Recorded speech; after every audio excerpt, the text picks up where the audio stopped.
Mental health prioritise ചെയ്യാനുള്ള സമയമായോ? അത് തിരിച്ചറിയാനുള്ള ചില ലക്ഷണങ്ങൾ. നമ്പർ 1 എന്ന് പറയുന്നത്, നമ്മൾ കുറച്ച് മുമ്പ് പറഞ്ഞൊരു കാര്യം പോലും പെട്ടെന്ന് അങ്ങ് മറന്നു പോകുന്നുണ്ടെങ്കിൽ, നമ്മൾ വളരെ ഫെർഗറ്റ്ഫുൾ ആയിട്ടാണ് നിൽക്കുന്നതെന്നുണ്ടെങ്കിൽ തീർച്ചയായിട്ടും അതിനുള്ള സമയമായിരിക്കുന്നു.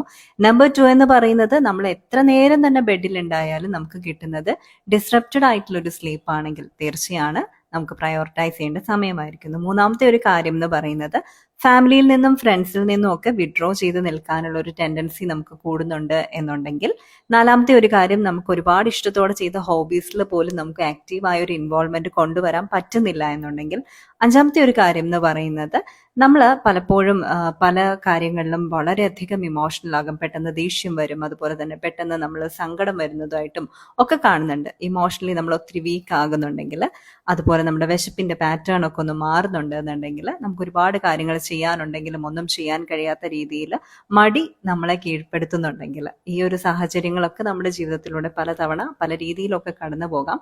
പക്ഷെ അതിൻ്റെ ഒരളവ് അത് നമുക്ക് മനസ്സിലാവുമല്ലോ അല്ലേ? അത് കൂടുന്നുണ്ടെങ്കിൽ തീർച്ചയായും മെന്റൽ ഹെൽത്ത് പ്രയോറിറ്റൈസ് ചെയ്യാനുള്ള സമയം ആയിരിക്കുന്നു.